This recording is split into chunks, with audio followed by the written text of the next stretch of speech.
বা যাকে তৌহিদি জনতা বলা হচ্ছে তাদের কর্মকাণ্ড নিয়ে আপনি ফেসবুকে স্ট্যাটাস দিয়েছেন, কিন্তু আপনার ফেসবুকে স্ট্যাটাসটা নিয়ে আলোচনা করার আগে আপনাকে আমি একটু দৃষ্টি আকর্ষণ করতে চাই যে বাসসের প্রধান সম্পাদক আছেন জনাব মাহবুব মোর্শেদ, তিনি একটি স্ট্যাটাস দিয়েছেন। তার স্ট্যাটাসটা অনেকটা এরকম, আমি একটু পড়ে শোনাই যে আওয়ামী লীগ ফেরানোর আয়োজনটা ৫ আগস্টের পর থেকেই শুরু করেছে ইসলামপন্থীরা। শহুরে মধ্যবিত্ত সম্ভবত মনে মনে সিদ্ধান্ত নিয়ে ফেলেছে, উগ্রবাদীরা গণ অভ্যুত্থানটিকে খেয়ে দিল, সামনে আসা খুব কম। আপনাকে আমি একটু এই বিষয়টা বা তার থিসিসটার সঙ্গে ব্যাপারে আপনার একটু মতামত জানতে চাই মাসকাত ভাই। উনার যে উদ্বেগ এবং উৎকণ্ঠা সেটা তো নিশ্চয়ই একটা খুব গুরুত্বপূর্ণ পর্যবেক্ষণ, কিন্তু ধরুন যেটা হচ্ছে সেটা হচ্ছে যে আমার মনে হয় এর আগের অনুষ্ঠানেও আমি এই ব্যাপারটা বলেছিলাম যে বিভিন্ন দেশে তো বিক্ষোভ হয়েছে, গণ অভ্যুত্থান হয়েছে, বিপ্লব হয়েছে, এবং তারপরে সেই দেশের পরিস্থিতি দীর্ঘকাল অস্থিরতার মাঝ দিয়ে চলেছে। সেই তুলনায় বাংলাদেশের পরিস্থিতিকে এতটা আহ, খারাপ হিসেবে আমি দেখতে চাই না। আমার কাছে মনে হয়েছে যে আহ, যেহেতু একটি গোষ্ঠী পতিত হয়েছে বা পালিয়ে গেছে, সেই শূন্যস্থানটিকে পূরণ করতে আরেকটি গোষ্ঠী তাদের পেশি দেখানোর চেষ্টা করেছে। আগের গোষ্ঠীটি যেমন সবার উপরে একটা মুক্তিযুদ্ধের চেতনার স্বপ্রণোদিত ম্যানেজারি করার চেষ্টা করেছে, তৌহিদি জনতা তেমনি ইসলামী চেতনার একটা স্বপ্রণোদিত ম্যানেজার হিসেবে সবার সামনে এসে একটু দাপট দেখাতে চেয়েছে, এবং এই পেশি শক্তি প্রদর্শনের মাধ্যমে আসলে সমাজে প্রভাব প্রতিপত্তি স্থাপন করে এরপর যেটা থাকে সেটা তো উপার্জনের লক্ষ্য। হ্যাঁ। হুম, হুম। তো এইখানে আমার কাছে মনে হয়েছে যে শহুরে যে মধ্যবিত্ত, এই মধ্যবিত্তের যে আকাঙ্ক্ষা, এই আকাঙ্ক্ষাটি আহ, খুব বেশি আদুরে। হুম। কেননা একটা দেশ একটা আহ, বলা যায় যে ট্রানজিশনাল সময়ে রয়েছে, অন্তর্বর্তীকালীন একটা সময়ে রয়েছে।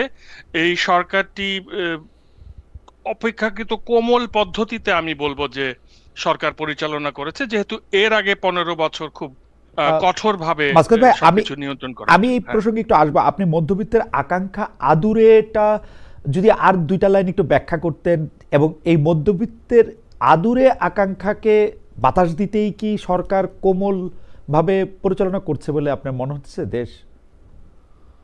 না, এই ব্যাপারটা কিন্তু আপনার মনে আছে কি না যে হুম। প্রধান উপদেষ্টা তার প্রথম সাক্ষাৎকারেই বলেছিলেন যে 15 বছর দেশের মানুষ এত কষ্ট পেয়েছে, আমি চাই যে আর মানে তাদের উপরে নির্যাতন বা বেশি কড়াকড়ি না হোক।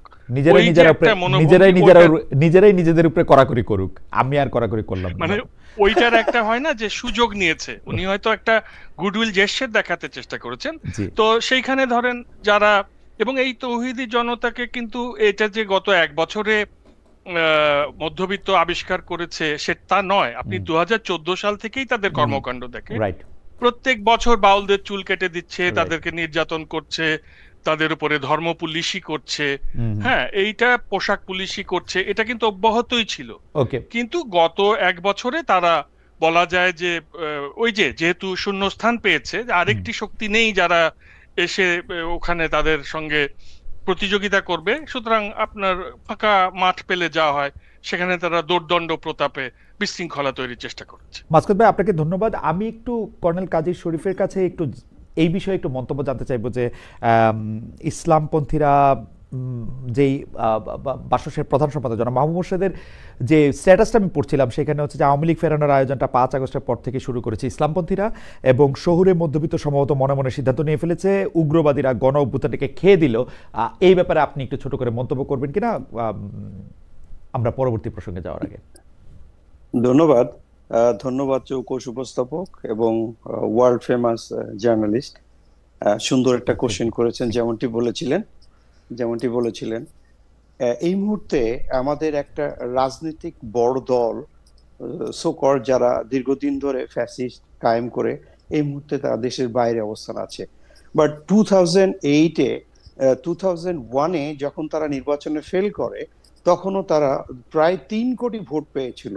তো সামনে আশু ইলেকশনে এই যে যারা নিরীহ এবং ওই মতাদর্শে আছে তাদের ভোটটা নিজেদের ঝুলিতে নেওয়ার জন্য ছলে বলে কলে কৌশলে বিভিন্ন পার্টি তাদের এজেন্ডা বাস্তবায়ন করার চেষ্টা করে যাচ্ছে। দেখুন, আমাদের লোক এখন কিন্তু টোটালি ইনোসেন্ট দেশের বাঙালির বেশি। কারণ কোনো এক সময়ে বিফোর 50 ইয়ার্স ইন ইন্ডিপেন্ডেন্ট আমাদের দেশে মাত্র 23% লোক ডিরেক্টলি পলিটিক্সের সাথে ইনভলভ ছিল। রিসেন্টলি একটা পরিসংখ্যান অনুসারে আমরা দেখতে পাচ্ছি এটা এখন 37%। 37% হওয়ার পরে আমরা যেটা দেখতে পাচ্ছি 63% কিন্তু টোটালি রাজনীতির কিছু বুঝে না, কিন্তু এই রাজনীতি তারা যথেষ্ট সচেতন। আমরা শিক্ষার মাধ্যমে বর্তমান পরিস্থিতি অনেক অনুধাবন করতে পারি, কোনটা সঠিক কোনটা বেঠিক সেটা বুঝতে পারি। তৌহিদি জনতা যেমন করে আমার ফ্রেন্ড বলেছিলেন, এটা আজকে উৎপত্তি না, কিন্তু স্থানকাল পাত্র হিসেবে যখন এখন নির্বাচনের মাঠ গরম হচ্ছে তখন নিজেদের অস্তিত্ব জানান দেওয়ার জন্য অনেক সময় যেমন অর্বাচীনের মতো কমেন্ট করে নিজেকে ফেসবুকের হিরো কিং বানাতে চায়, ঠিক এমনি করে এই ধরনের কিছু কিছু অঘটন ঘটিয়ে তারা নিজেদের উপস্থিতিটাকে সামনে উন্মুক্ত করতে চাচ্ছে। বাট আই ডোন্ট ফিল যে তারা প্রকৃতভাবে কোনো উদ্দেশ্য নিয়ে আসছে। Politics is a game played by very competent and confident people. যদি কেউ পলিটিক্যাল নির্দিষ্ট কোনো এজেন্ডা নিয়ে সামনের দিক এগোতে চায় তাকে একটা নির্দিষ্ট মিশন বা ভিশন নিয়ে আগাতে হবে। ওকে, আপনার কাছে মনে হচ্ছে যে এরা বিচ্ছিন্ন মানে গোষ্ঠী, এরা ঠিক খুব অর্গানাইজড ফোর্সের বা কারো প্রতিনিধিত্ব করছে, যেটা যেমন আসলে ওই স্ট্যাটাসটা পরে মনে হয় উগ্রবাদীরা একদম গণঅভ্যুত্থানে খেয়ে দিল, মধ্যবিত্ত সৌর মধ্যবিত্ত সিদ্ধান্ত নিয়ে ফেলেছে। আপনার কাছে এরকম মনে হয় না যে এটা একটা অর্গানাইজড? সম্পূর্ণ সঠিক, আমার কাছে এটা মনে হয়। আমার কাছে মনে হচ্ছে সুযোগ সন্ধানী, সামনে নিজেদের অস্তিত্বকে যদি শক্তিশালী সৃষ্টি করা যায়। শরীফ ভাই একটা সেকেন্ড একটু কি সময় দেবেন? আমি কি মাসকাত ভাইকে একটু জিজ্ঞেস করবো যে মাসকাত ভাইকেও ভাইও এই গ্রুপটাকে একটা বিচ্ছিন্ন জনগোষ্ঠী এরকম মনে করেন কিনা, যারা অনেকদিন আগে থেকেই আসলে নানাভাবে কাজ করছিল বা তাদের এই গোষ্ঠীটা আসলে মানে দেখবেন ধীরে ধীরে এরা চাঁদাবাজি বা ইজারা দখলের মতন ওই জায়গাটাতে যাওয়ার মতো শক্তি অর্জন করা যায় কিনা, যেহেতু এর আগে তারা বড় বড় রাজনৈতিক দলগুলোকে দেখেছে যে ওভাবে পেশি শক্তি দেখিয়ে মানুষকে ভয় ভীতি দেখিয়ে এর একটা ওনারা যদি একটা আমব্রেলার নিচে না থাকেন তাইলে কি এটা ওনারা এই মিশনটা করতে পারবেন যেটা কর্নেল শরীফ বললেন?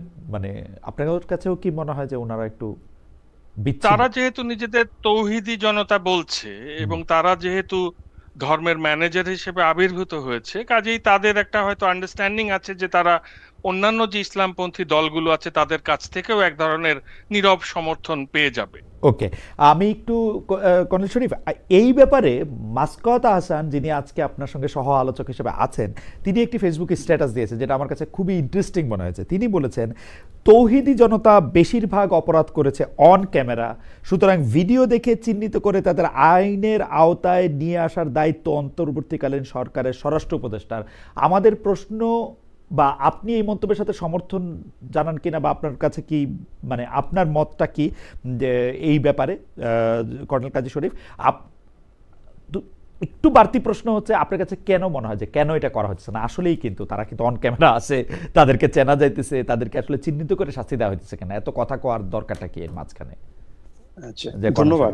জি, দেখুন, আমি কিন্তু প্রথমেই বলেছি যে তারা ফেসবুক হিরো বা মিডিয়া হিরো, বাট অনলাইনে নিজেদের অস্তিত্ব জানান দেওয়ার জন্য আমার বন্ধু মাসকাত হাসান যেটা বলেছেন যে তাদের তো ফেসবুকে এর মাধ্যমে তাদের ছবিটা আমরা পাচ্ছি, নতুন করে তো ছবি খোঁজার প্রয়োজন আসে না।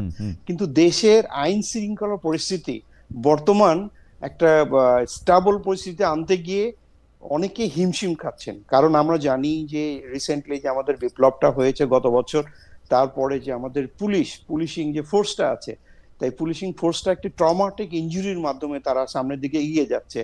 কারণ আমরা রাজপথে যখন দেখতে পাই ট্রাফিক সিগন্যালে সঠিক যেখানে পুলিশ থাকার কথা ছিল সেখানে পুলিশ নাই, আবার বাংলাদেশ সেনাবাহিনীকে দিয়েও আমাদের পুলিশিং এর কাজ করা হচ্ছে, যেখানে 2,12,000 পুলিশের কাজ মাত্র 30,000 সেনাবাহিনী অনগ্রাউন্ডে থেকে নিজেদের দায়িত্বের অতিরিক্ত পুলিশিং এর দায়িত্ব পালন করছে।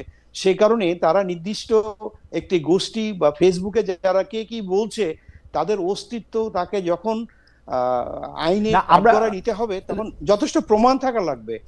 না ঠিক আছে, প্রমাণ থাকা লাগবে, কিন্তু চারিদিকে আমরা অনেক রকম কথা শুনছি যে এর জন্য আসলে কে দায়ী না, এরকম কথা শুনছি, কিন্তু বারবারই আমরা কিন্তু দেখতে পাচ্ছি যে তারা, আমি মাসকাত ভাইয়ের সাথে সম্পূর্ণ একমত যে তারা কিন্তু আসলে মুখোশ পরে এসে বা আকাশ থেকে এসে রাতের অন্ধকারে এসে বা রেকর্ড না করে এগুলি হচ্ছে তা না।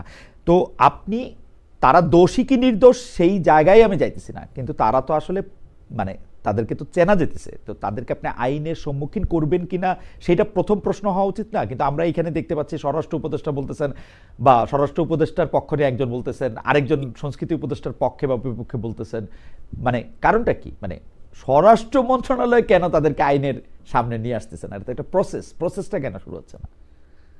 সঠিক, স্বরাষ্ট্র উপদেষ্টার এটা একটা গুরু দায়িত্ব। এটা যদি উনি অ্যাভয়েড করেন তাহলে ওনার দায়িত্বের সঠিক পরিপূর্ণতা, পেশাদারিত্বর প্রমাণ উনি দেখাচ্ছেন না। তো এটা যেহেতু আইন শৃঙ্খলা ভঙ্গ এবং উচ্ছৃঙ্খল করে দেশের স্ট্যাবিলিটিকে ইনস্টেবল করা হচ্ছে, সে কারণে অবশ্যই তাদের আইনের কাঠগড়ায় আনতে হবে, এবং এর জন্য অ্যাপ্রোপ্রিয়েট দায়িত্বপ্রাপ্ত কর্তৃপক্ষ হচ্ছে স্বরাষ্ট্র মন্ত্রণালয়। মানে কি করতে হবে আমরা সেটা জানি, করতেছে না কেন ওরা, এটা হচ্ছে আমাদের জানার কথা।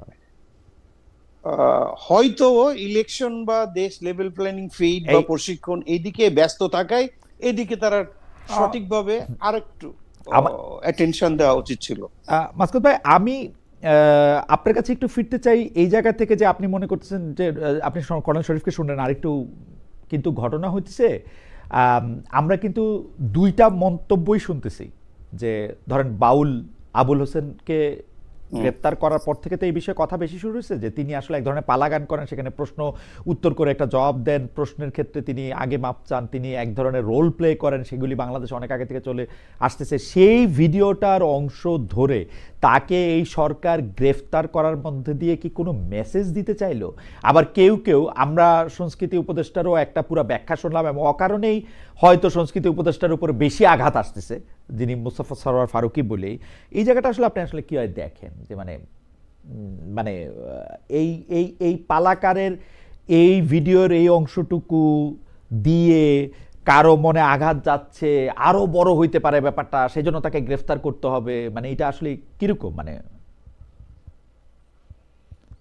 ওই যে পালা গানটা, ওইটা পুরাটা যদি কেউ শোনে তাহলে কিন্তু দেখা যায় যে এই পালার শুরুতেই উনি বলে নিচ্ছেন যে এইখানে আমি পক্ষে বিপক্ষে কথা বলতে হবে, সুতরাং আপনারা কখনো ভুল বুঝবেন না, এরকম একটা ইন্ট্রো কিন্তু ওনার দেওয়া আছে সংবিধিবদ্ধ, এবং এগুলি সতর্কীকরণ যেটা বলে। নতুনও না আসলে, ব্যাপারগুলি নতুনও না, মানে এগুলি চলতেছে অনেক আগে থেকেও। জি ভাই, আপনি বলতেছিলেন। হ্যাঁ, এবং এইরকম বিতর্কগুলো যেমন ইকবালের, কবি ইকবালের কবিতাতেও এরকম আছে, যে একবার উনি একবার উনি খোদাকে প্রশ্ন করছেন, আবার জবাব দেবার চেষ্টা করছেন, বা এরকম তো আমরা আরব বিশ্বেও দেখেছি যে এই যে বাহাস বলে যেটাকে, যে আল্লাহর অস্তিত্ব নিয়ে বা ইসলামের বিভিন্ন বিষয় নিয়ে বাহাজের মধ্যে দিয়ে একটা জায়গায় পৌঁছানোর চেষ্টা, এটা তো ভারতীয় উপমহাদেশ বা দক্ষিণ এশিয়াতেও খুবই প্রচলিত। কিন্তু এইখানে যেটা হয়েছে যে নতুন একটা মিডিয়া এসছে, এই যে সোশ্যাল মিডিয়া, যদিও এর বয়স তো ভালোই হয়ে গেল 1.5 দশক, এইখানে খণ্ডিত অংশ উপস্থাপন করে আসলে এই যে নির্বাচন সামনে রেখে এবং নিজেদের প্রভাব প্রতিপত্তি তৈরি করার জন্য নানান রকম ইন্টারেস্ট গ্রুপ এখানে কাজ করছে। তাদের কারা এভাবে কেটে এটাকে শেয়ার করলো এবং তা দিয়ে সেটাকে কাজে লাগিয়ে ওই বাউলের বিরুদ্ধে মামলা করতে হলো। আচ্ছা, এ পর্যন্ত না হয় আমি ধরেও নিচ্ছি যে ঠিক আছে, ওই খণ্ডিত অংশ নিয়ে মামলাটা হলো, এরপর পুরো ভিডিওটা আদালতে দেখা হবে এবং তার ভিত্তিতে পরবর্তীতে একটা বিচার হবে। কিন্তু ওই যে পরে আবার তার মুক্তি চেয়ে যখন তার সতীর্থরা, অন্য বাউলরা একটা মিছিল করলো, সেইখানে আবার তৌহিদি জনতা গিয়ে তাদের উপরে হামলা করলো এবং 3 জনকে আহত করলো। আমরা দেখলাম যে পুকুরে লাথি দিয়ে ফেলে দিচ্ছে। এইগুলো তো হচ্ছে আইনের সুস্পষ্ট লঙ্ঘন। সুতরাং এইটার শাস্তি নিশ্চিত করাটা আসলে স্বরাষ্ট্র উপদেষ্টার দায়িত্ব। এটা যদি না করা যায় তাহলে এই প্রবণতাটা আমাদের সমাজে বাড়বে, এবং কখনোই আসলে এরকম গা জোয়ারি বেআইনি প্রবণতাকে বাড়তে দিতে হয় না। খালেদ ভাই, আমরা আমরা আমি পরবর্তী সংস্কৃতি উপদেষ্টা জি নিয়ে এক দুটো কথা কি বলতে পারি? জি মাসকাত ভাই একটু খুব দ্রুত যদি বলেন, আমরা ওই যে পরের হ্যাঁ, প্রসঙ্গে মানে যেতে পারি। ব্যাপারটা হচ্ছে যে এখানে দায়িত্বটা স্বরাষ্ট্র উপদেষ্টা, রাইট। দায়িত্ব আইন শৃঙ্খলা রক্ষা বাহিনীর। সেখানে সংস্কৃতি উপদেষ্টাকে যেন কেন আমাদের মধ্যবিত্তরা এভাবে ভৎসনা করলেন তা আমি বুঝতে পারলাম না। এবং অনেক ক্ষেত্রেই মনে হয়েছে যে যেহেতু উনি মানে পহেলা বৈশাখ উদযাপনের আগের ধরনটা বদলে দিয়ে একটু অন্তর্ভুক্তিমূলক সব ধর্মের সব বর্ণের জাতির মানুষকে নিয়ে আয়োজনের চেষ্টা করেছেন। উনি প্রামাণ্যচিত্র নির্মাণের মাধ্যমে সংস্কৃতি মন্ত্রণালয় থেকে এই যে জুলাইয়ের যে সহিংসতা ঘটেছে, জুলাই ম্যাসাকারটাকে মোটামুটি ডকুমেন্টেড করতে চেষ্টা করেছেন। তাছাড়া গুম এবং অন্যান্য যে অপরাধগুলো ফ্যাসিস্ট সরকার করেছে সেগুলোকেও এভাবে প্রামাণ্যচিত্রে উনি এনেছেন।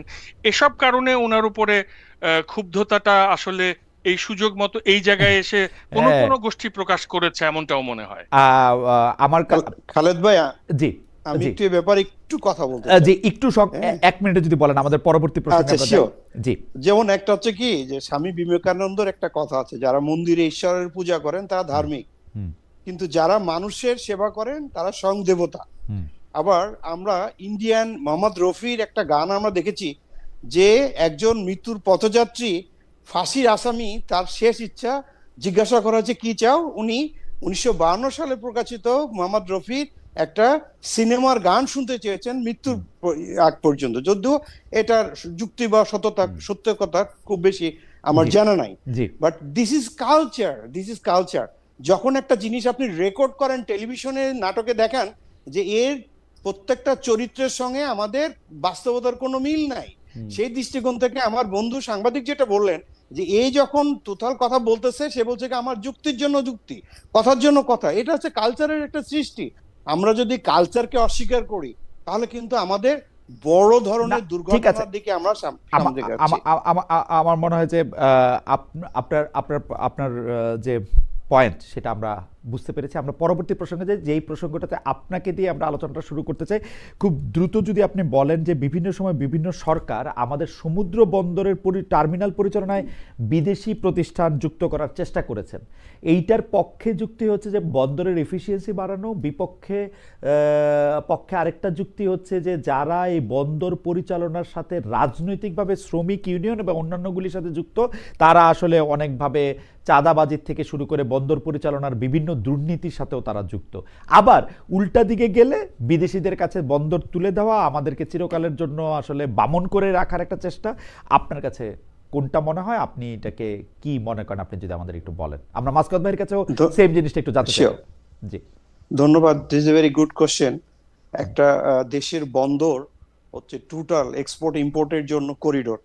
এটা ভালো এবং খারাপ দুই দৃষ্টিকোণ থেকেই আছে। As a Bangali, it is absolutely my personal opinion যে আমাদের দেশে যে লোকগুলো ওখানে চাকরি করে তার ভিতরে অনেকেই ভালো আছেন, অনেকে খারাপ আছেন, বাট তাদের পেশাদারিত্বে স্বাক্ষর রেখে যদি দায়িত্বটা পালন করতে পারেন তাহলে বাইরের কোনো রাষ্ট্র থেকে ভাড়া করা সিকিউরিটি এসে যে দায়িত্ব পালন করবে তার থেকে আমার দেশপ্রেমিক যে ভাই যদি তার স্বদেশ প্রেমের এবং দেশকে প্রতি নিজের আস্থা থাকে তাহলে সে অনেক দায়িত্ব পালন করতে পারবেন। আবার অনেক এয়ারপোর্টে পিছিয়ে বিভিন্ন এয়ারপোর্ট, যেমন আপনি নিজেও দেখেছেন যে দুবাই এয়ারপোর্টের সিকিউরিটির দায়িত্ব অন্য দেশের পালন করছে, যেমন নেপালের যে গুর্খা, তারা প্যালেস গার্ডের দায়িত্ব পালন করছে। That is another thing.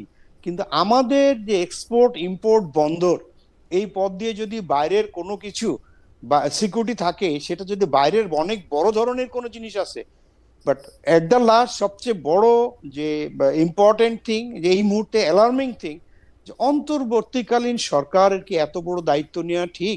এটা সাধারণত আমরা এটা তো কোনো পলিটিক্যাল গভর্নমেন্ট, কিন্তু কর্নেল শরীফ এটা তো কোনো পলিটিক্যাল গভর্নমেন্টের দায়িত্ব পালন করবে না তো, কারণ পলিটিক্যাল গভর্নমেন্টের আসলে শ্রমিক ইউনিয়নদের সঙ্গে স্টেক আছে, তারা শ্রমিক ইউনিয়নগুলি পরিচালনা করে এবং এটা মোটামুটিভাবে, আমি খুব খারাপভাবে বললে এটা একটা টাকার খনি ভাই। তো এখন কোন পলিটিক্যাল এন্টিটি এটাকে ছাড়তে চাইবে? আসলে এটা তো কেউ করবে না, এটা তো অন্তর্বর্তীকালীন সরকার। এটা যদি দেশের জন্য ভালো কি খারাপ সেটা হচ্ছে প্রশ্ন। দেশের জন্য ভালো হলে এটা অন্তর্বর্তীকালীন সরকার করলেই কি অসুবিধা? আমার প্রশ্ন হচ্ছে এটা না, দ্যাট ইজ দ্য থিং। আমাদের প্রথমত ক্রেডিবিলিটি, গ্রহণযোগ্যতা, মানে বাইরের দেশ থেকে আমাদের এখানে যখন এক্সপোর্ট ইম্পোর্ট আসবে আসবে এবং যাবে, সেখানে স্বচ্ছতার ক্ষেত্রে আমাদের কিছু প্রশ্নবোধক চিহ্ন আছে। কারণ আমি নিজেও being a military person Chittagong পোর্টে দায়িত্ব পালন করেছি, ওখান থেকে অনেক ভালো জিনিস দেখেছি এবং অনেক খারাপ জিনিসও দেখেছি। তা আমার কথা, এখানে শ্রমিক ইউনিয়ন দ্যাট ইজ দেয়ার, এখানে অনেক খারাপ জিনিস আছে, অনেক পজিটিভ জিনিস আছে। বাংলাদেশের এক ঝাঁক কর্মজীবী লোক তারা যে কর্মশূন্য হতে যাচ্ছে, এটা তো আপনি অ্যাভয়েড করতে পারবেন না যদি এটা সম্পূর্ণ দেশের বাইরে হতে যায়।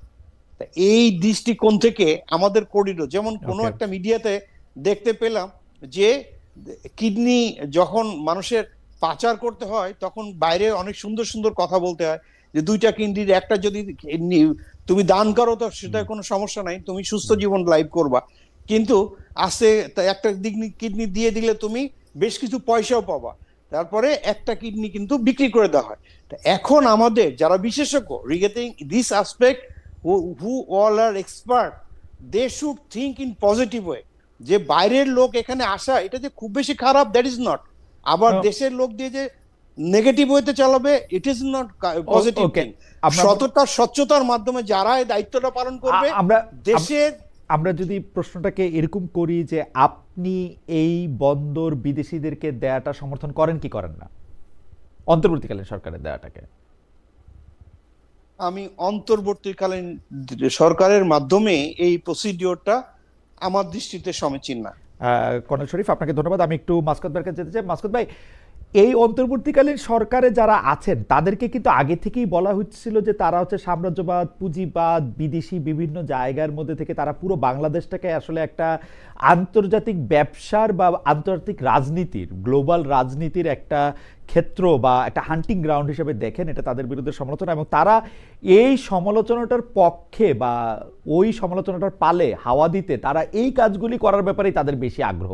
আপনি এটাতে আসলে কীভাবে দেখেন? মানে তাদের প্রায়োরিটিতে এখনই বন্দর বা সমুদ্র বন্দর পরিচালনায় বিদেশি কোম্পানিকে ইনভলভ করাটাকে তারা এত বড় কাজ বলে কেন মনে করছেন? এই যে বন্দর ব্যবস্থাপনা, এটা ধরেন ইউকের মতো দেশ, ইউনাইটেড কিংডমের মতো দেশ বা ফ্রান্সের মতো দেশ, তারা তো দেখা যাচ্ছে যে এই যে কোম্পানির সঙ্গে এখন বাংলাদেশের ডেনিশ কোম্পানি, চট্টগ্রাম বন্দর ব্যবস্থাপনা, হ্যাঁ, লালদিয়া, তাদের সঙ্গে কথাবার্তা চলছে, এবং এরা যে পৃথিবীর অসংখ্য বন্দর ব্যবস্থাপনা করছে, এবং সেখানে আসলে নিরাপত্তার দায়িত্বে তো তারা থাকে না, নিরাপত্তার দায়িত্বে নিজ নিজ দেশের নৌবাহিনী থাকে।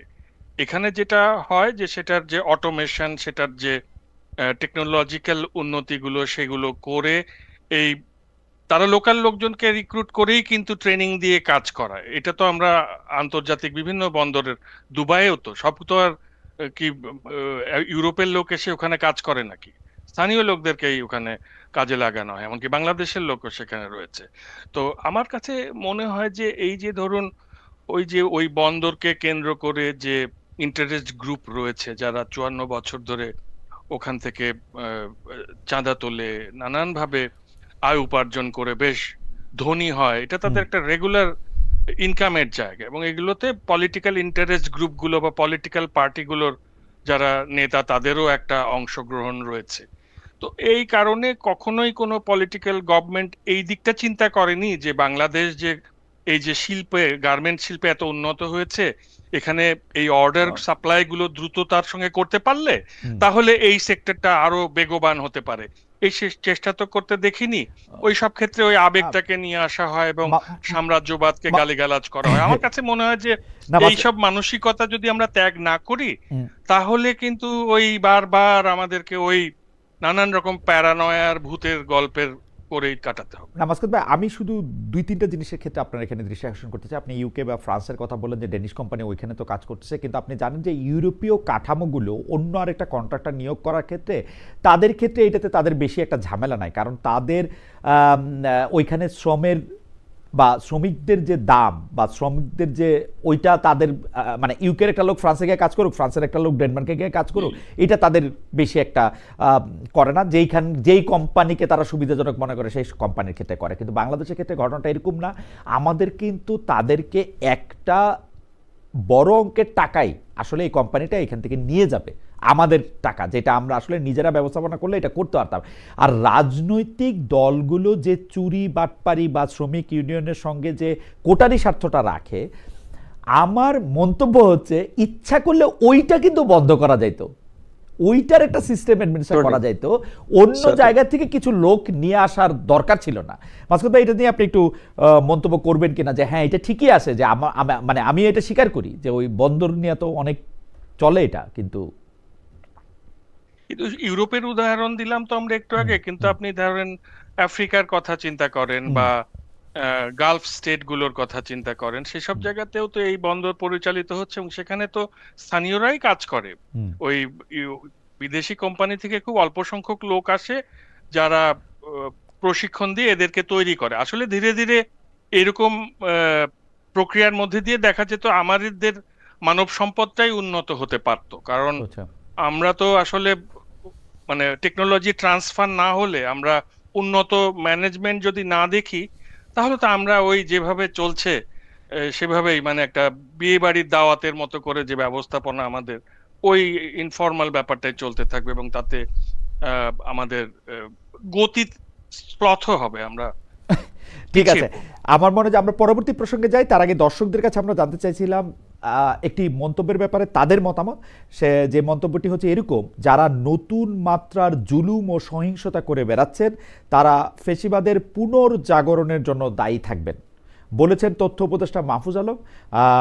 দর্শকদের কাছে আমরা জানতে চাইছিলাম যে প্রিয় দর্শক, এই মন্তব্যে সরকারের অবস্থান স্পষ্ট হয়েছে বলে মনে করেন কিনা। শতকরা 84% দর্শক মনে করছেন যে হ্যাঁ সরকারের অবস্থান স্পষ্ট হয়েছে, শতকরা 16% মনে করেন যে না সরকারের অবস্থান স্পষ্ট হয় নাই। উপদেষ্টাদের নিয়ে অনেক কথা আছে, আমরা আমাদের যে অতিথি আছেন সেই দুইজনের কাছ থেকে আমরা এই বিষয়টা নিয়ে একটু পরে জানতে চাইবো। এখন যে বিষয়টা নিয়ে আমি কথা বলতে চাই সেই বিষয়টা নিয়ে আলোচনার সূত্রপাত করবেন মাসকাত ভাই, কিন্তু কর্নেল শরীফকে আমরা একটু শুনবো। যে মাসকাত ভাই, বাংলাদেশে অবাধ স্বচ্ছ জাতীয় নির্বাচনটার জন্য অরাজনৈতিক নিরপেক্ষ সরকার যেমন লাগবে, মাঠ পর্যায়ে মানে নির্বাচনী নিরাপত্তায় একটা বড় ডিমান্ডের জায়গায় থাকে হচ্ছে সশস্ত্র বাহিনী। বলা হয় যে সশস্ত্র বাহিনী থাকলে একটা নির্বাচন ভালো হবে, বা আশা করা হয়। আওয়ামী লীগের আমলে যদিও সেই আশার গুড়ে আমরা সাংঘাতিক বালি পড়তে দেখছি, কিন্তু এখন যে নির্বাচনটা আমাদের সামনে আছে, যেইটাতে আমরা আশা করতেছি যে সশস্ত্র বাহিনী নির্বাচনী নিরাপত্তায় নিয়োজিত হয়ে তার দায়িত্ব পালন করবেন। সর্বশেষ 21শে নভেম্বরের অনুষ্ঠানে প্রধান উপদেষ্টা সেটি বারবার স্মরণ করিয়ে দিয়েছেন।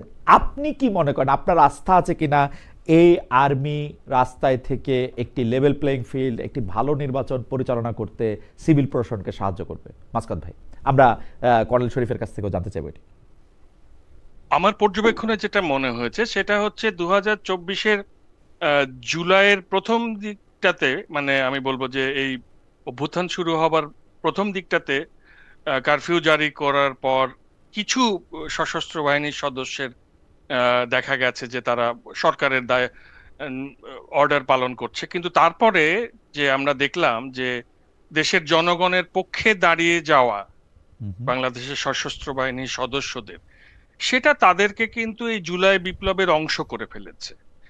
এবং 5th অগস্টের পরে ধরুন এই যে পুলিশ বাহিনী ভঙ্গুর হয়ে গিয়েছিল, তাদের কনফিডেন্স হারিয়ে ফেলেছিল, সেই অবস্থাতে আজ পর্যন্ত দেশের যে শান্তি শৃঙ্খলা রক্ষার চেষ্টা একটি প্রতিষ্ঠান হিসেবে সশস্ত্র বাহিনী করেছে, এবং আমরা তো কিছু কিছু ভিডিও দেখেছি যেখানে তারা জনগণের সঙ্গে কথা বলে কনফ্লিক্ট ম্যানেজমেন্ট করার চেষ্টা করছে, সেখানে তাদের আন্তরিকতা চোখে পড়েছে। এবং আরেকটা জিনিস আমাদেরকে মনে রাখতে হবে যে বাংলাদেশের যে সেনাবাহিনী তা কিন্তু সেই 1971-এর গর্বকে ধারণ করে। মানে আপনি খেয়াল করেন যে ওই সময় এই সশস্ত্র বাহিনীর কর্মকর্তা এবং সৈনিকরাই রিভোল্ট করেছেন এবং তারা স্বদেশকে মুক্ত করার জন্য সম্মুখ সমরে অংশগ্রহণ করেছেন। সেই স্পিরিটের একটা আর্মি। কিন্তু মধ্যবর্তী সময়ে আমরা যেটা দেখেছি যে ফ্যাসিস্ট কালে নতজানু জেনারেলদের আমাদের চোখে পড়েছে, যারা দেশের সার্বভৌমত্বকেও সেইভাবে গুরুত্বের চোখে দেখেননি, এবং সেটা সশস্ত্র বাহিনীর একটা দুর্নাম তৈরি করেছে প্রতিষ্ঠান হিসেবে। পিলখানা ট্র্যাজেডিও সেখানে বলবো যে তাদের মনোবল ভেঙে ফেলেছে। কাজেই এই সশস্ত্র বাহিনী 5th অগাস্টে যেভাবে আবার জনগণের সঙ্গে একটা বিপ্লবের অংশ হয়ে গেল, তারা এই সুযোগ হাতছাড়া করবে বলে মনে হয় না। এবং এবং আমার ধারণা যে তারা সুচারুরূপেই দায়িত্ব পালন করবে। আমি তাদের অন্তত 2, 3, 4, 5 অগস্ট 2024 যে ভূমিকা দেখেছি, পরবর্তীতে আইন শৃঙ্খলা রক্ষায় যে আন্তরিকতা দেখেছি, তাতে আমার আস্থা না রাখার কোনো কারণ বলে মনে হয়। মাসকাত ভাই, আপনাকে ধন্যবাদ। আমি কর্নেল শরীফ, আপনার কাছ থেকে জানতে চাইবো যে আর্মি কি আসলে রেডি? আর্মি কি আসলে সেই পরিমাণ নিরপেক্ষ? জুলাইয়ের যোদ্ধা হিসাবে বা জুলাইয়ের যারা জুলাইতে যারা জুলাইকে যারা সম্ভব করেছে, মানে জুলাই আগস্টে, তাদের মধ্যে অবশ্যই সেনাবাহিনী একটা রোল, মারাত্মক ভালো রোলই প্লে করেছে। কিন্তু পরবর্তীতে আমরা কিন্তু সেনাবাহিনীর সঙ্গে বিভিন্ন ছোট বড় কনফ্লিক্টে জড়াতে দেখেছি অন্যান্য জুলাইয়ের যারা অ্যাক্টর আছেন তাদের সঙ্গে। আপনি এখন কীভাবে দেখেন যে আর্মি কি আসলে একটা ভালো নির্বাচন করতে চায়, করবে, নাকি নিজেরাই আসলে একটা খারাপ নির্বাচন হোক এরকম চায়, তাদের আসার পথটা একটু সুগম হোক এরকম চায়? আপনার কাছে কি মনে হয় কর্নেল শরীফ? ধন্যবাদ। বাংলাদেশ সেনাবাহিনীকে সবসময় বলা হয় দেশপ্রেমিক সেনাবাহিনী। বাংলাদেশ সেনাবাহিনী সবসময় একটা নির্দিষ্ট কমান্ডের আন্ডারে চলে এবং এই কমান্ডের দায়িত্বে থাকেন যিনি বাহিনী প্রধান, লাইক সেনাবাহিনী প্রধান। বাট বাংলাদেশ কনস্টিটিউশনে সম্ভবত 68 or 69-এ যেটা আছে, এই বাহিনী প্রধান নির্বাচনের দায়িত্ব হচ্ছে যারা who is in power, like ফ্যাসিবাদ সরকারের প্রধান এই বাহিনী প্রধানকে নির্বাচন করেছে।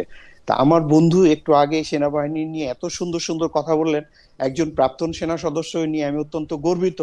এর সাথে আমি আরো বলতে চাই যে বাংলাদেশ সেনাবাহিনী যে ওথ, যে দেশ এবং দেশের সংবিধান রক্ষার জন্য তারা জীবন উৎসর্গ করতে প্রস্তুত, জল স্থল আকাশ পথে যেখানে যাইবার আদেশ করা হবে সেখানে যারা দায়িত্ব পালন করতে বাধ্য থাকবে। আমাদের এই সেনাবাহিনী যে 5ই অগস্টের পরে 8ই অগস্ট পর্যন্ত বাংলাদেশে কখনো এই দেশে কোনো সরকার ব্যবস্থা ছিল না। তখন আমাদের জেনারেল ওয়াকার সেনাবাহিনী প্রধান স্ট্রিক্টলি বলেছিলেন যে আমার ক্ষমতার প্রতি কোনো মোহ নাই, এবং বারংবার উনি বলেছেন যে আমার সেনাবাহিনী তাদের দায়িত্ব পালন করার পর তারা সেনানিবাসে ফেরত যাবে। তো তাদের যে আচরণ, কথাবার্তা, ব্যবহার সবকিছুই কিন্তু স্বদেশপ্রেমিক, দেশপ্রেমিক সেনাবাহিনীর উজ্জ্বল উদাহরণ। এর সঙ্গে আমি আরেকটা জিনিস মনে করে দিতে চাই যে এর আগেও সেনাবাহিনী অনেকবার কিন্তু ইলেকশনে রাজপথে ছিল, কিন্তু যে আরপিও যেটা জনপ্রতিনিধিত্ব আদেশ 1972, এখান থেকে সংশোধন করে ল এনফোর্সমেন্ট এজেন্সি, আইন প্রণয়নকারী সংস্থার থেকে কিন্তু সেনাবাহিনীর নামটা বাদ দেওয়া হয়েছিল। হয়তো বাদ দেওয়া হয়েছিল প্রত্যেকে তার রানিং গভর্নমেন্ট তার নিজস্ব স্বার্থ হাসিল করার জন্য। এইবার অ্যাকর্ডিং টু কনস্টিটিউশন আর্টিকেল 118 থেকে শুরু করে 126 পর্যন্ত যে নির্বাচন কমিশনের দায়িত্ব আছে, দায়িত্ব প্রাপ্তির পরে ওনারা কিন্তু আবার এইটাকে ল এনফোর্সমেন্ট এজেন্সির সদস্য হিসেবে অন্তর্ভুক্ত করেছেন এবং বারবার যেটা বলতে চাচ্ছেন যে আমরা এই ল এনফোর্সমেন্ট এজেন্সির সাথে সর্বোচ্চ নিরপেক্ষতার দায়িত্ব পালন আশা করছি। গত 21 তারিখে যখন প্রধান উপদেষ্টা ক্যান্টনমেন্টে এসে যে বক্তৃতা দিয়েছিলেন, তারপর ওখানেও কিন্তু সশস্ত্র বাহিনীর কাছ থেকে উনি বারংবার নিরাপত্তার প্রত্যাশা করছেন, কারণ উনি অত্যন্ত কনফিডেন্ট সেনাবাহিনীর প্রতি।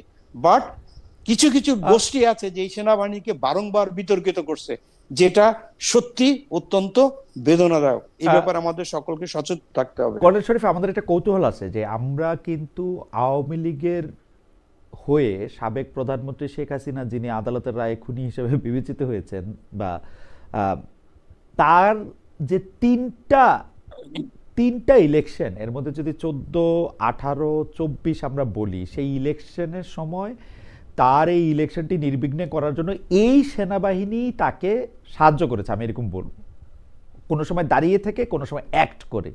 তো এইবার আমরা মানে এই সেনাবাহিনী যে আসলে এরকম কারো হয়ে কাজ করবে না, এটা আমরা কেমনে বিশ্বাস করব, বা বিশ্বাস করা আমাদের কারণ কি? বিশেষ করে যে সেনা প্রধানকে সাবেক প্রধানমন্ত্রী শেখ হাসিনা নিয়োগ করেছিলেন, সেই সেনা প্রধানই যখন আবার সেনা প্রধান থাকেন, তখন তিনি মানে আমরা কেমনে এটা বিশ্বাসটা কেমনে করব? এই জন্যই কিন্তু আমি প্রথম যেটা বললাম, অ্যাকর্ডিং টু কনস্টিটিউশন রুল সেনা প্রধান বা নৌবাহিনী প্রধান বা বিমান বাহিনী প্রধান নিয়োগ দেওয়া হয়। এই নিয়োগটা যদি যিনারা নিয়োগ দেন তারা রানিং গভর্নমেন্ট, তারা যদি তাদের উদ্দেশ্য সার্থক করার জন্য নিয়োগ দেন তাহলে তো এটা হবেই। This is one man show command.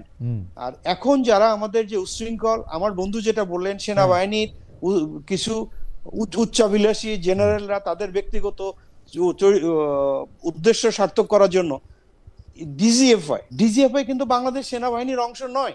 DGFI Bangladesh সেনাবাহিনী, আর্মি, নেভি, এয়ারফোর্স, দেন এমওডিসি, পুলিশ, সিভিল সবাই মিলে চাকরি করে। ওখানে কোনো নির্দিষ্ট কোনো ইউনিফর্ম নাই। তো তাদেরকে ওইখানে দায়িত্ব দেওয়া হয়েছে তাদের প্রাইস পোস্টিং। আর যাকে দায়িত্ব দেওয়া হয়েছে উনি হয়তো ওই পদের জন্য যোগ্যতা না। তো যোগ্যতা না থাকার পরও যেহেতু তাকে এটা পুরস্কার দেওয়া হয়েছে, সে কারণে ঊর্ধ্বতন কর্তৃপক্ষকে খুশি করার জন্য তাকে প্রভু বানিয়ে নিজে তার সাথে দাসত্ব প্রকাশ করছে। কিন্তু এটা সেনাবাহিনী বা একটা ডিফেন্স ফোর্সের বৈশিষ্ট্য নয়। আবার যেটা আমি যেমন বললাম, কর্নেল শরীফ আপনি তো শিক্ষক মানুষ, আমাদেরকে যদি একটু সরল করে কইতেন যে যেই সেনাবাহিনী ফেসিবাদের পাহারাদার বা দোসর হিসেবে কাজ করছে, সেইটা সেনা প্রধানই হোক আর সেনাবাহিনীর অন্যান্য মানে কি বলে উচ্চাভিলাষী অফিসাররাই হোক, সেই সেনাবাহিনী হঠাৎ করে ভালো হয়ে গেল কেন, বা ভালো হয়ে গেছে এটা আমরা কেমনে বুঝবো? মহোদয় খালেদ মুহিউদ্দিন সাহেব, আপনি কিন্তু একজন প্রাক্তন BCS officer, you know the administrative rules and policy.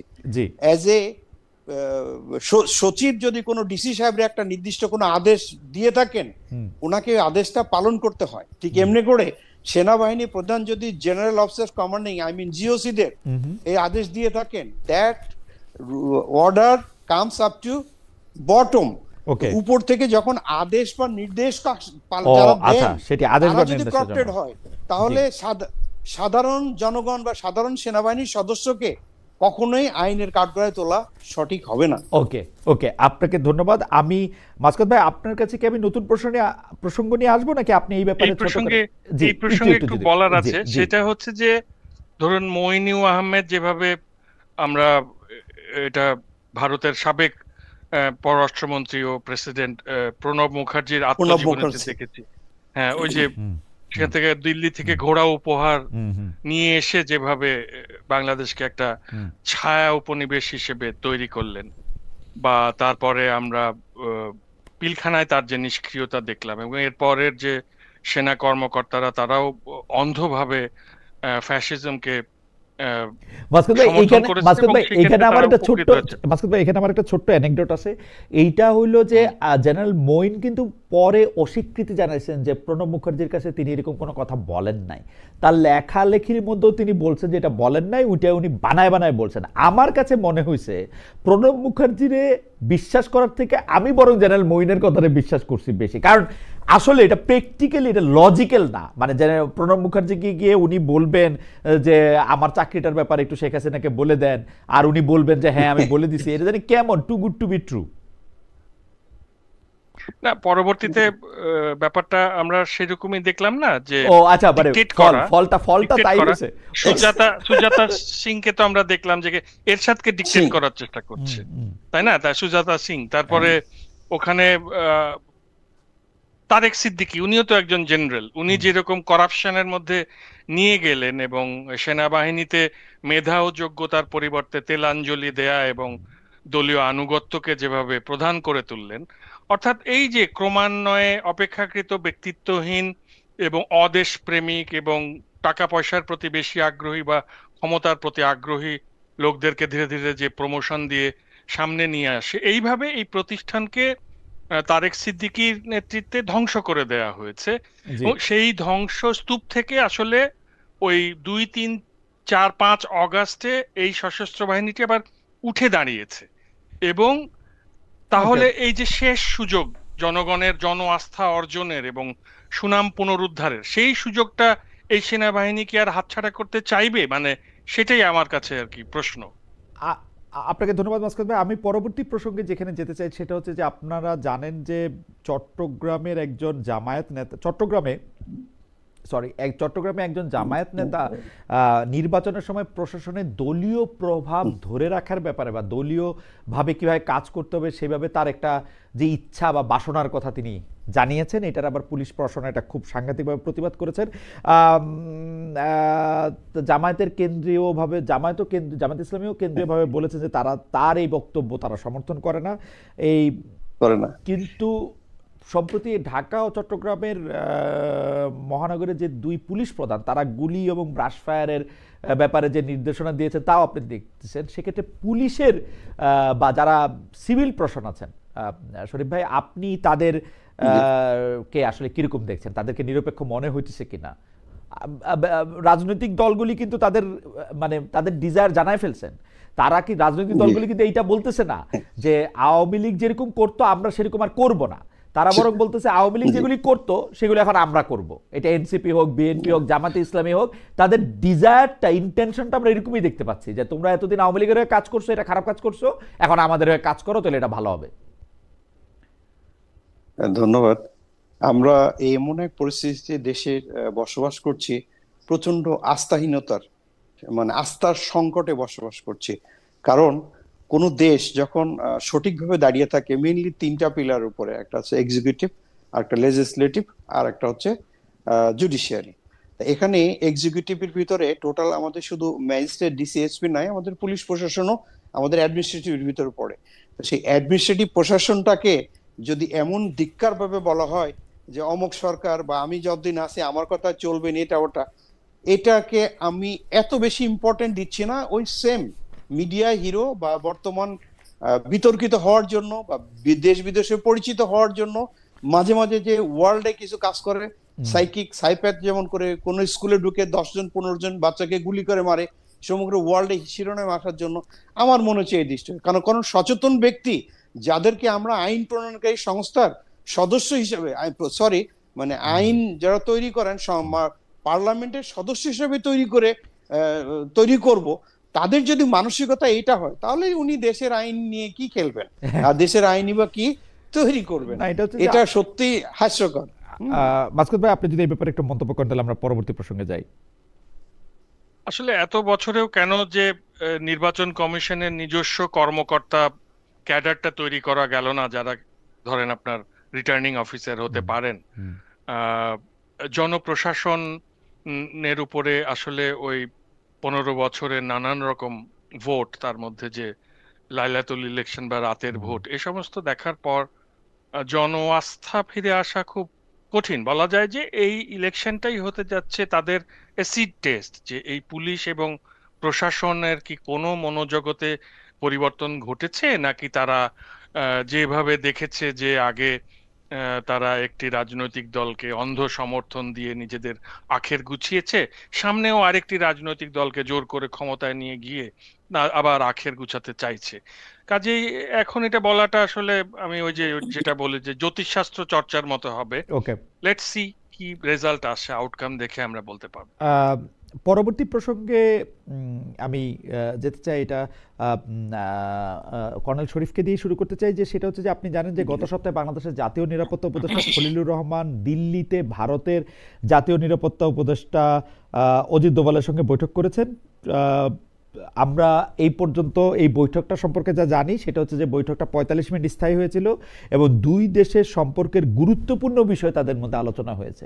তো এখন আপনার কাছে কি মনে হয় যে তাদের মধ্যে কি আলোচনা থাকতে পারে? অনেকে বলতেছেন, যারা আসলে আওয়ামী লীগ সমর্থক, তারা বলতেছেন যে শেখ হাসিনার বাংলাদেশে ফিরে আসা বা আওয়ামী লীগের রাজনীতি শুরু করার ব্যাপারে ভারতের যে একটা মনের ইচ্ছা আছে সেই ইচ্ছাটা অজিত দোভাল প্রকাশ করতে গেছেন। অনেকে আবার বলতেছে যে খলিলুর রহমান আবার ওই ইচ্ছাটা প্রকাশ যাতে তাদের না পায় সেজন্য তাদের কাছে তদবির করতে গেছেন। আপনার কাছে কি মনে হয়?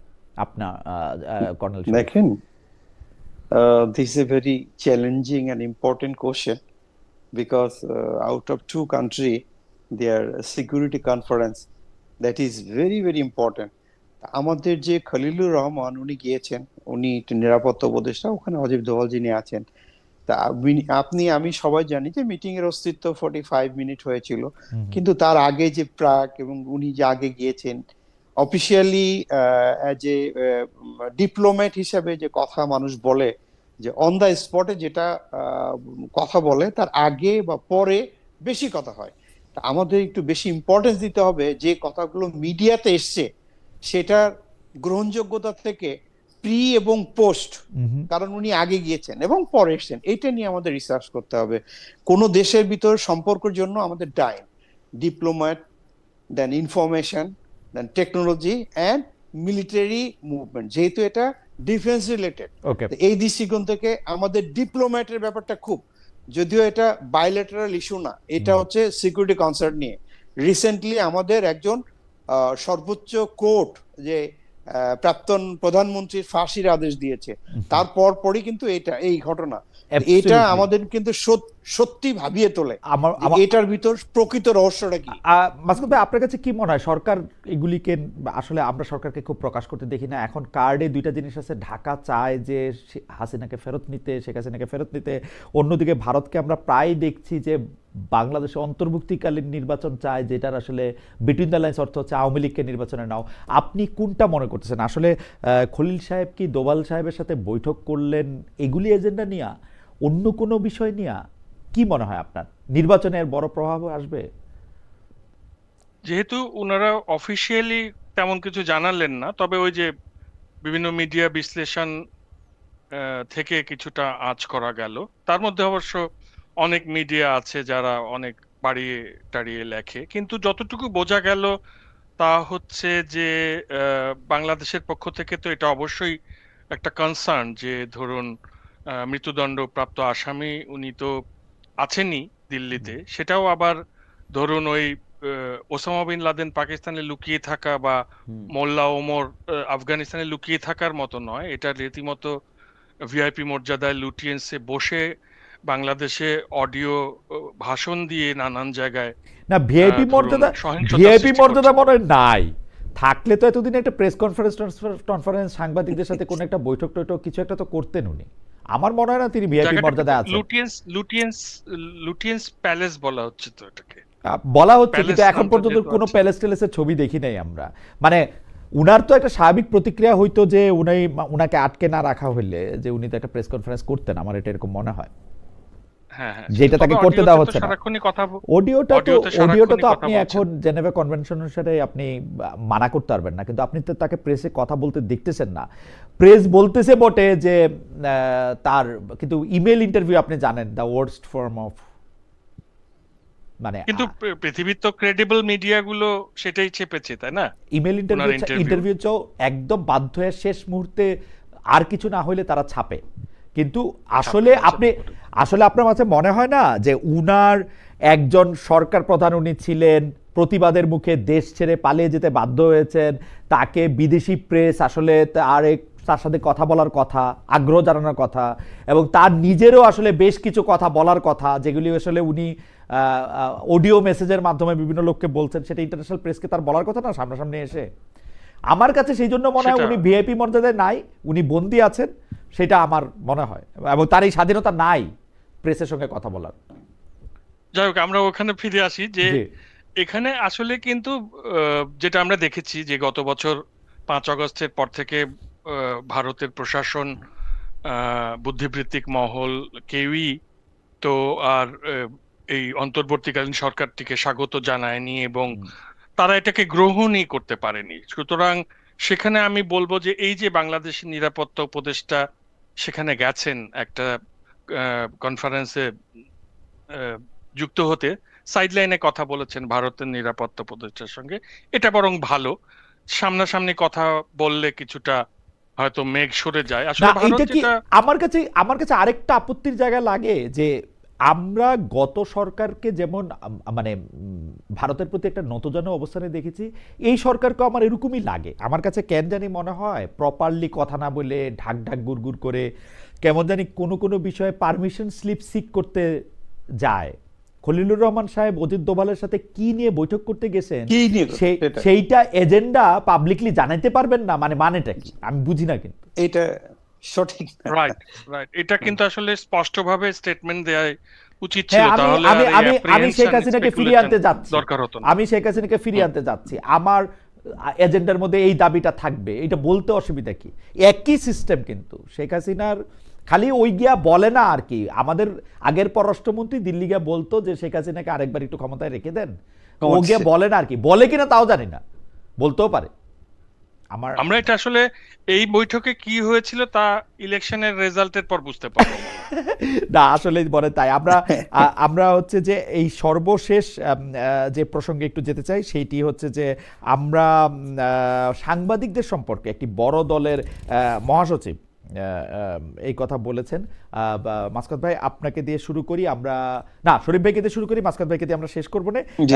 যে সেটা হচ্ছে যে বিএনপির মহাসচিব মির্জা ফখরুল ইসলামকে বলেছেন ইন্টারেস্টিং কথা আমাদেরকে নিয়ে, যে রাজনৈতিক দলগুলোতে সাংবাদিকদের কেউ পকেটে নিতে চায় না।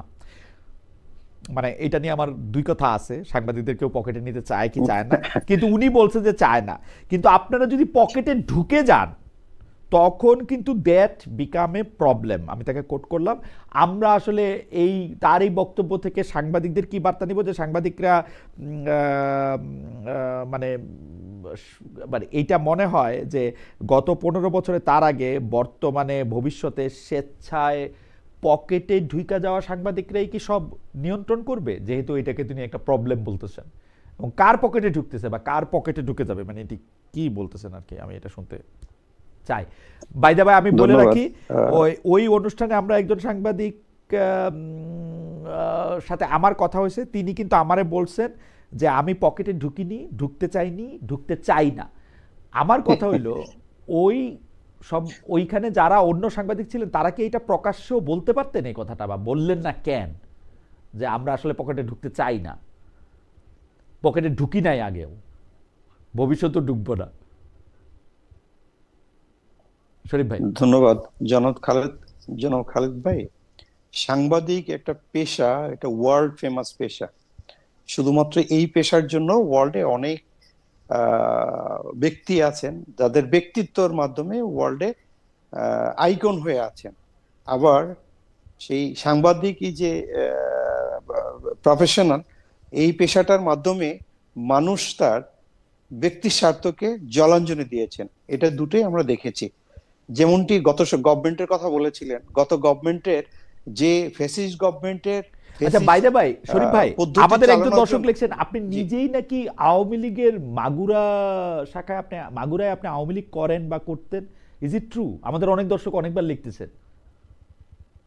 আচ্ছা, আমি রাজনীতিতে জি না, মেইন জিনিসটা হচ্ছে কি খালেদ ভাই, আমি টোটালি রাজনীতি, আমি সেনাবাহিনীর সদস্য, সেনাবাহিনীতে রিটায়ারমেন্টে এসে একটি ইউনিভার্সিটির দায়িত্বে ছিলাম, যেটা হচ্ছে Bangamata Sheikh Fazilatunnesa Mujib science and technology university. এইটা মেইন যে একটা নির্দিষ্ট দলের মাতার নামে, তো সেখানে আমার প্রফেশনাল বা পেশাদারিত্ব বা আমার যে ইউনিভার্সিটির দায়িত্ব, এটার সাথে কিছুটা সংশ্লিষ্টতা তো পেশাদারিত্বের সাথে ছিল। কিন্তু আপনি আওয়ামী লীগের নমিনেশন কিছু চান নাই? না, সেটা টোটালি আমি বলবো না, যেহেতু তৎকালীন সময়ে আমি ওই তাদেরই একটা ইউনিভার্সিটির দায়িত্বে ছিলাম, সেই সময়ে বিভিন্নভাবে প্রভাবিত। বাট এই যে আমাদের যে যারা আজকে আন্দোলন করে বেরিয়ে এসছে, এই আন্দোলন করে বেরিয়ে এসে তাদের ম্যাক্সিমামই লোক, ইভেন ছাত্র শিবিরের যে, সেহেতু আওয়ামী লীগ আশ্রয়ে বাঁচার চেষ্টা করে এখন বলছে যে আমি তখন হাইবারনেশনে ছিলাম, তাই না? এই দৃষ্টিকোণ থেকে পজিটিভ নেগেটিভ সবকিছুই আছে, বাট মানে অ্যাডাপ্টেশন প্রয়োজনের তাগিদে পারস্পরিক অবস্থার সাথে খাপ খাইয়ে নেওয়ার জন্য অমনি করে চলতো। বাট আমি যেটা যে প্রসঙ্গটা আপনি জিজ্ঞাসা করলেন সাংবাদিকদের পকেটে আসা, যে বলছেন, এটা অনেকে পজিটিভ বলেছে, অনেকে নেগেটিভ বলেছে। যেমন এই যে আমাদের দেশের পরিবর্তনের পরে একটা জিনিসের দাম কিন্তু আমাদের কম নেই, একটা নতুন সুযোগ সুবিধা কিন্তু আমাদের বাড়েনি। আবার যারা যে এখানে চাঁদা দিত, সেই চাঁদা কিন্তু কেউ না কেউ নিচ্ছে। হ্যাঁ, তা আমরা তো এমনি করে চাই না। বাট যেহেতু সামনে ইলেকশন, অনেক বড় ধরনের একটা ইলেকশন, হ্যাঁ, ন্যাশনাল ইলেকশন, এই ইলেকশনটাকে সঠিক সার্থকভাবে করতে গেলে আমাদের সেনাবাহিনীকে সঠিকভাবে লিবার্টি দিতে হবে এবং তাদের কংক্রিট মিশন অ্যান্ড ভিশন দিয়ে মাঠে কাজ করার সবাই লিবার্টি দিতে হবে, তাহলেই আমরা পারবো। ঠিক এমনি করে রাজনৈতিক ইলেকশনের আগে বিভিন্ন রাজনৈতিক ব্যক্তিত্ব রাজনৈতিকভাবে বলে থাকে, যেমন যে আপনি যেমনটি বললেন যে একটা রাজনৈতিক দলের মহাসচিব এই ধরনের কথা বলেছেন, ওখানে তো আমাদের সাংবাদিক ভাইরাও ছিলেন, তারা এখানে কাউন্টার কথা বলতে পারতেন। এটা পজিটিভ হয়তো নেগেটিভ বলছেন সব কি দিকেই বলে না আছে। আমি জানি না, কিন্তু আমরা জি। একটু মাসকাত ভাইয়ের কাছে যেতে চাই। মাসকাত ভাই, মির্জা ফখরুল ইসলাম আলমগীরের এই কথাটাকে আপনি কিভাবে দেখেন, যে রাজনৈতিক দলগুলোতে সাংবাদিকদেরকেও পকেটে নিতে চায় না, কিন্তু সাংবাদিকরা নিজেরাই পকেটে ঢুকে যেতে চাইলে তো প্রবলেম? ওনার একজন রাজনীতিক হিসেবে ওনার যে বক্তব্য তা তো গুরুত্বের সঙ্গে নিতে হবে, এবং যেহেতু উনি তো অ্যাকিউজ করছেন সাংবাদিকদের, কারণ সাংবাদিকরা নিশ্চয়ই এমন কিছু বলেছে যাদেরকে এই কথা বলা যায়। অতীতে তো রাজনীতিকদের যেটা করতে হতো সেটা হচ্ছে সাংবাদিকদের সম্পর্কে একটা মন্তব্য করার আগেও চিন্তা করে করতে হতো। তাহলে সাংবাদিকরাই নিশ্চয়ই এমন একটি নিজেদের সমাজে অবস্থান তৈরি করেছে যাতে তাদেরকে নিয়ে এরকম মন্তব্য করা যায়। আমরা তো দেখেছি যে ধরুন এই যে গত সরকারের সময় প্রশংসা করতে এসেছি, প্রশ্ন নয় প্রশংসা করতে এসেছি আসরের না না তেলাঞ্জলি দেওয়া না সাংবাদিক। মাসকাত ভাই, এটা খুব ইন্টারেস্টিং, কিন্তু আমরা কিন্তু আরো 2-3-4 বছরের পরে যারা এই কথাটা শুনবে তারা বোধহয় হয়তো ভাববে যে আপনার মতো কিছু মাথাওয়ালা লোক কথাটা বানাইছে, এটা যে সত্যি বলা হয়েছে বা সত্যি এর কাছাকাছি কথা বলা হয়েছে, এগুলি কিন্তু আসলে মানে মানে বিশ্বাসের অতীত। কিন্তু অনেকে কিন্তু ভাববে যে মাসকাত ভাই যেহেতু সবকিছু নিয়ে রসিকতা করে, এটা নিশ্চয়ই উনি বানাইছে কোনো না কোনো ভাবে, কারণ মানুষ তো। তারপরে আরেকটা জিনিস খালেদ, যে এই যে আমরা যখন সাংবাদিকতার পেশায় এসেছি তখন কিন্তু আমরা বুঝে শুনেই এসেছি যে আমার টাকা পয়সাটা কম হবে, কিন্তু কাজের একটা আনন্দ থাকবে, এর একটা ফিডব্যাক থাকবে, ভালো রিপোর্ট করলে, ভালো কিছু করলে এটার জন্য জনগণের কাছ থেকে কিছু প্রশংসা পাওয়া যাবে, এটাই আনন্দের জন্যই আসা। আসলে যদি কেউ মানে ধরুন রাজনীতি করতে চায় তাহলে সরাসরি রাজনৈতিক দলে চলে গেলে কিন্তু ধরেন ধীরে ধীরে নমিনেশন নিয়ে এমপি হওয়া, মন্ত্রী হওয়া হতে পারে তারা। কিন্তু যে মানুষটা সাংবাদিকতায় আসলেন তিনি কেন দলীয় সাংবাদিক হবেন, বা তিনি কেন, আমরা যে 5th অগস্টের পরে দেখলাম যে যেহেতু সামনে বিএনপির একটা সম্ভাবনা, সুতরাং কিছু সাংবাদিক বা ওই ধরনের বুদ্ধিজীবী সাংবাদিক তারা বিএনপির দৃষ্টি আকর্ষণের জন্য বিএনপির প্রশংসা সূচক কথাবার্তা বলছেন, তেলাঞ্জলি দিচ্ছেন। আগে যেভাবে দেখা যেত কম হইলে জামাত বা এনসিপির জন্য আসে কিছু কিছু সাংবাদিক, এত বেশি জামাতি বা এত বেশি মানে এনসিপি হইল, বিএনপি তো বিশাল। জামাতের তো ব্যাপারটা আরো সিস্টেমেটিক। জামাত তো রীতিমতো হয়তো স্কুল থেকে রিক্রুট করে ইন্টারমিডিয়েট পাস করিয়ে সাংবাদিকতায় পড়িয়েছে যে তুমি সাংবাদিক হবে জামাতের। আসলে ওদেরটা তো আরো সিস্টেমেটিক। আর এনসিপির ক্ষেত্রে আমি জানি না, বিপ্লবের সঙ্গে সংশ্লিষ্টতার কারণে কিছু তরুণ সাংবাদিকের সংশ্লিষ্টতা থাকতে পারে, কিন্তু সেটা খুব মাইনর। আমি দেখতে পাচ্ছি যে ধরুন এই প্রধান যে শক্তি বাংলাদেশের পুরনো বন্দোবস্তের যে জমিদাররা, এই যে বিএনপি এবং জামাত, এদের সাংবাদিকরাই ভবিষ্যতে আর কি ওই প্রশ্ন নয় প্রশংসা করতে এসেছি আলো করতে যাচ্ছে কারা কারা, আগের লোকগুলোকে রিপ্লেস করবে তারা কারা, তা আমরা মোটামুটি দেখতে পাচ্ছি কিন্তু এখন সোশ্যাল মিডিয়ায়। আমার মনে হয় যে আমাদের আজকের আলোচনায় অনেকগুলি বিষয় উঠে এসেছে, অনেকগুলি বিষয় নিয়ে আমরা কথা বলেছি। আপনাদের দুজনকে অনেক আমি ধন্যবাদ দিতে চাই।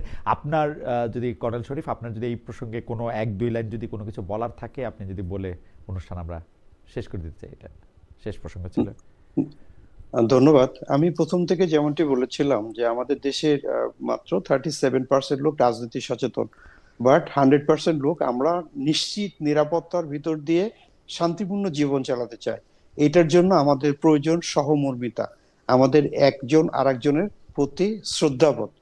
আর যারা আমাদের বিভিন্ন দায়িত্বে আছেন, যে মেবি মন্ত্রণালয়, মেবি পুলিশ প্রশাসন, মেবি এয়ারপোর্ট, মেবি আমাদের যে যেমনটি সি পোর্টের কথা বললেন, সকলেই যদি আমাদের সততা স্বচ্ছতার সাথে দায়িত্ব পালন করি, যেমনটি আমরা প্রি আলোচনাতে আপনি বলেছিলেন সবাই দেখি সৎ, যদি এই সততার সাথে দায়িত্ব পালন করি তাহলে মনে হয়